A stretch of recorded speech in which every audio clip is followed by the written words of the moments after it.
अस्सलामुअलैकुम वरहमतुल्लाहि वबरकातुहू। मुझे उम्मीद है कि आप लोग खैरियत से होंगे। तो आज हम लोग सुनेंगे इंटरेस्टिंग वाक़या जो कि मुफ्ती साहब ने बहुत ही अच्छे से सुनाया है। ये वाक़या हैरान कर देने वाला है और इस वाक़े को सुनकर हम लोग अपने आप को जन्नत वालों में शामिल करवा सकते। आइए सुनते हैं मुफ्ती एम कासमी साहब से। अस्सलामु अलैकुम वरहमतुल्लाहि वबरकातुहू।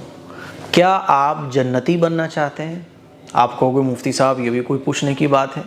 हर शख्स ये चाहता है कि मैं जन्नत में दाखिल हो जाऊं, मैं जन्नत वालों में शामिल हो जाऊं।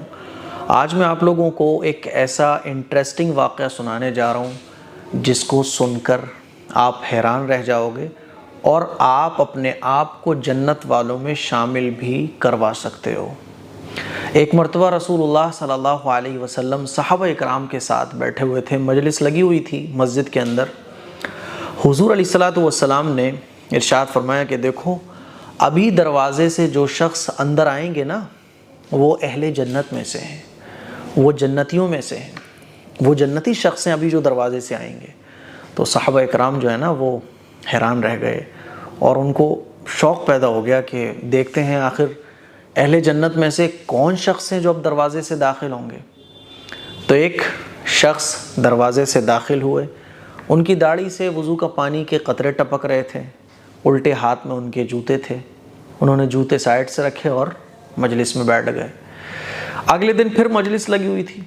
हुजूर अलैहिस्सलातु वस्सलाम ने फिर इरशाद फरमाया कि देखो, अभी जो शख्स दरवाज़े से अंदर आने वाले हैं ना, तो वो अहले जन्नत में से हैं।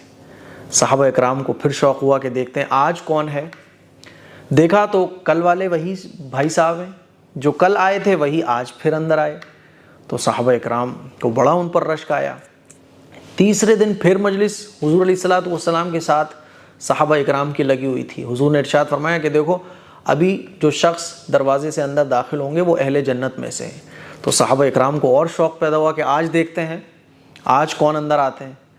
तो देखा कि ये तो वही शख्स हैं जो पहले और दूसरे दिन अंदर आए थे। तो एक सहाबी हैं हज़रत अम्र इब्न आस रज़ी अल्लाह तआला अन्हु, हज़रत अब्दुल्लाह इब्न अम्र इब्न आस रज़ी अल्लाह तआला अन्हु, वो जब मजलिस ख़त्म हो गई और वो साहब जो पहले और दूसरे और तीसरे दिन दरवाज़े से अंदर दाखिल हुए थे हुज़ूर अलैहिस्सलातु वस्सलाम के फ़रमाने के बाद, तो जब वो घर जाने लगे तो ये हज़रत अब्दुल्लाह इब्न अम्र इब्न आस रज़ी अल्लाह तआला अन्हु उन साहब के पीछे हो लिए और उनके पास जाके कहने लगे कि मैं आपके घर 2-3 दिन रुक सकता हूँ, क्योंकि मैंने अपने घर पे जो है ना किसी झगड़े की वजह से कसम खा ली कि मैं 3 दिन तक घर में ही नहीं आऊँगा। तो उन्होंने कहा कि ठीक है, तुम मेरे साथ आ जाओ, मेरे घर रुक लेना 3 दिन।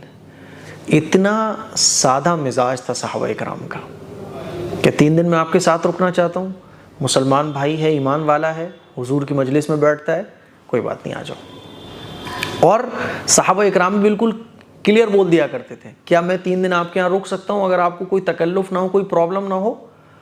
प्रॉब्लम होती थी तो वो बोल देते थे, भाई मेरे घर में स्पेस नहीं है, थोड़ी सी प्रॉब्लम है, नहीं रुक सकते आप, जगह है तो आओ रुक सकते हो।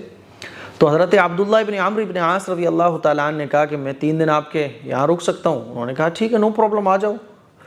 अब हज़रत अब्दुल्लाह इब्न अम्र रज़ी अल्लाह तआला अन्हु के दिल में शौक़ हुआ कि अब पता चलेगा कि आखिर ये कौन सा अमल करते हैं जिसकी वजह से अल्लाह के नबी सल्लल्लाहु अलैहि वसल्लम ने इनको अहले जन्नत में कहा और तीनों दिन हुजूर के फरमाने के बाद यही दरवाजे से एंटर हुए। ज़रूर कोई बड़ा अमल ये करते होंगे, तभी तो हुजूर ने फरमाया और तीनों दिन इनको ही बशारत मिली हुजूर की तरफ से जन्नती होने की। घर गए, रात हो गई, खाना वाना वगैरह खा के सो गए। तो हज़रत अब्दुल्लाह इब्न अम्र बड़े हैरान हुए। रात को क्या देखते हैं कि ये जो साहब थे, इनका कोई बहुत बड़ा अमल नहीं था, नॉर्मल इशा की नमाज़ पढ़ के खाना वाना खाया, थोड़ी बहुत दोनों ने बातचीत की, उसके बाद सो गए। अब ये तो नहीं सो रहे थे हज़रत अब्दुल्लाह इब्न अम्र, क्योंकि ये देखना चाहते थे कि इनका अमल रात में कौन सा है। ये सोच रहे थे कि रात में बड़ी तहज्जुदें पढ़ते होंगे, बड़े अल्लाह के सामने रोते होंगे। वो भी सो गए, ये भी सो गए, ये रात भर जागते रहे कि देखूँगा रात में कौन सा अमल करते हैं। अब इन्होंने तो जो है ना रात को तहज्जुद भी नहीं पढ़ी, सुबह फजर की नमाज़ में उठे, रात को कुछ दुआएं वगैरह जो रात को सोने की होती हैं वो पढ़कर सोए थे, सुबह फजर की नमाज़ में उठे। तो हज़रत अब्दुल्लाह रज़ी अल्लाह तआला अन्हु बड़े हैरान हुए कि यार ये तो रात में कोई तहज्जुद भी नहीं पढ़ रहे हैं, कोई बहुत बड़ा अमल, कोई वजीफ़ा भी नहीं कर रहे। हुजूर फरमा रहे हैं कि अहले जन्नत में से हैं। अगली रात फिर आई, تو اگلی رات جب آئی تو پھر دیکھتے ہیں تو نارمل وہی رات کو سونے سے پہلے کی جو دعائیں ہیں وہ پڑھ کے یہ سو گئے. صبح تہجد میں بھی نہیں اٹھے, فجر کی نماز میں ڈائریکٹ اٹھے. تو حضرت عبداللہ ابن عمر رضی اللہ تعالیٰ عنہ فرماتے ہیں کہ میرے دل میں تھوڑا سا غلط خیال آیا کہ یار حضور تو فرما رہے تھے کہ یہ اہل جنت میں سے ہیں, تینوں دن یہی حضور کی بشارت کے بعد دروازے سے یہی داخل ہوئے اور ان کا تو کوئی بہت بڑا عمل بھی نہیں ہے.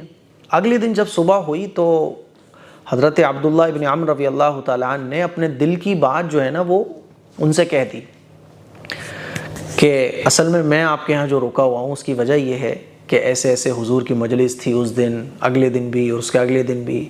تو حضور نے کہا تھا کہ اب جو دروازے سے مسجد کے اندر آئیں گے وہ اہل جنت میں سے ہیں. تو تینوں دن آپ داخل ہوئے حضور کی بشارت کے بعد. تو میرے دل میں جو ہے نا ایسے خیال آیا, میں آپ کے ساتھ آ گیا. میرا کوئی جھگڑا وگڑا نہیں ہوا تھا, بس میں جاننا چاہ رہا تھا کہ آپ کون سا ایسا عمل کرتے ہیں رات میں, کون سی ایسی اللہ کی عبادت کرتے ہیں جو اللہ نے آپ کو حضور کی مبارک زبان سے جنت والوں میں سے کہلوا دیا. تو میں دیکھ رہا ہوں کہ رات میں آپ کوئی ایسا کچھ عمل تو کرتے نہیں ہو, تو میرے دل میں تھوڑے سے برے خیال بھی آنے لگے. تو میں آپ سے چاہتا ہوں کہ آپ مجھے بتا دو کہ آخر آپ ایسا کون سا عمل کرتے ہو, کون سی ایسی اللہ کی عبادت کرتے ہو جس کی وجہ سے اللہ نے آپ کو اتنا اونچا مقام دیا کہ پیغمبر آپ کے بارے میں بول رہے ہیں کہ اس دروازے سے اہل جنت میں سے آئیں گے, وہ شخص آئیں گے جو اہل جنت میں سے ہیں. تو انہوں نے کہا کہ بھائی میں تو کوئی ایسا خاص عمل کرتا نہیں ہوں, نارمل 5 وقت کی نمازیں پڑھتا ہوں, کبھی کبھی تہجد پڑھ لیتا ہوں, ورنہ ایسا کوئی خاص عمل تو نہیں ہے. تو حضرت عبداللہ ابن عمرو ابن عاص رضی اللہ تعالیٰ عنہ جو تھے نا مایوس ہو کر جانے لگے. تو انہوں نے بلایا کہ ادھر آؤ عبداللہ, اصل میں ایسا کوئی خاص عمل تو نہیں کرتا ہوں, لیکن ایک چیز ہے جو مجھے لگتا ہے کہ اس کی وجہ سے اللہ کے نبی نے میرے بارے میں یہ ارشاد فرمایا, اور وہ چیز یہ ہے کہ میں اپنے کسی بھی مسلمان کے بارے میں اپنے دل میں کینہ, حسد, جلن نہیں رکھتا ہوں. میں اپنے مسلمان کی ترقی پر بھی خوش ہوتا ہوں. مجھے کوئی فرق نہیں پڑتا کہ سامنے والا مسلمان کیسی زندگی جی رہا ہے. کسی بھی مسلمان کے لیے میرے دل میں جلن, حسد, کینہ, کپٹ بالکل بھی نہیں ہے. میں اس پر قسم بھی کھا سکتا ہوں, میرا دل جلن, حسد سے بالکل پاک اور صاف ہے. تو حضرت عبداللہ ابن عمرو ابن عاص رضی اللہ تعالیٰ عنہ کہنے لگے کہ یقیناً اللہ نے آپ کو جو اتنا اونچا مقام عطا فرمایا وہ آپ کے اسی عمل کی وجہ سے فرمایا, اور حضور نے جو یہ بشارت دی مجلس میں بیٹھ کر کے اس دروازے سے وہ شخص داخل ہوگا جو اہل جنت میں سے ہیں, آپ کو یہ خوشخبری اسی لیے ملی ہے کیونکہ یہی آپ کا عمل ہے.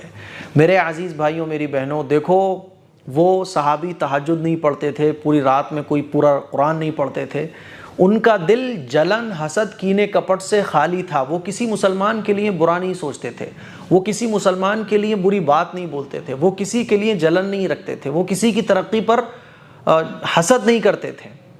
اس وجہ سے ان کو اتنا اونچا مقام ملا کہ حضور نے ان کو اہل جنت میں سے ہونے کی صحابہ اکرام کی مجلس میں بشارت دی. ہم اور آپ غور کریں, اگر تہجدیں پڑھ رہے ہیں, نمازیں پڑھ رہے ہیں, حج کر رہے ہیں, بڑی بڑی راتوں میں لمبی نمازیں پڑھ رہے ہیں, عبادتیں خوب کر رہے ہیں, اچھی بات ہے, لیکن اگر دل میں کسی کے لیے جلن ہے, حسد ہے, بغض ہے, خدا کی قسم ہمیں وہ مقام نہیں حاصل ہو سکتا جو ہم سوچ کے بیٹھے ہوئے ہیں کہ عبادت ہماری اتنی ہے. فرض عبادات پابندی سے کرنے کے بعد اگر آپ کا دل کینے, کپٹ, بغض سے خالی ہے نا, تو دیکھو ان صحابی کو یہ مقام اس لیے ملا, آپ کو بھی وہ مقام مل سکتا ہے. اسی لیے یہ واقعہ میں نے آپ کو سنایا کہ اپنے دل سے جلن, حسد کو ختم کرو.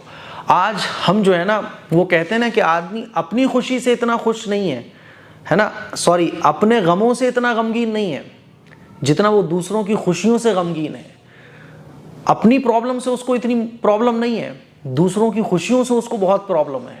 اسی لیے میرے عزیز بھائیوں, جلن, حسد, کینہ, کپٹ بالکل ختم کرو. مجھے امید ہے یہ واقعہ سنانے کا جو میرا مقصد ہے, جو سبق آپ کو دینا ہے وہ یہی ہے کہ اپنے دل کو ان گندگیوں سے, جن کو روحانی گندگی کہا جاتا ہے, اس سے اپنے دل کو پاک صاف رکھو. اللہ تعالیٰ آپ کو وہی مقام عطا فرمائے گا انشاءاللہ ثم انشاءاللہ جو ان صحابی کو ملا, یعنی اہل جنت میں سے ہونا. امید ہے کہ آپ کو یہ کلپ پسند آئی ہوگی, تو اس کلپ کو شیئر کیجیے گا. السلام علیکم ورحمۃ اللہ وبرکاتہ.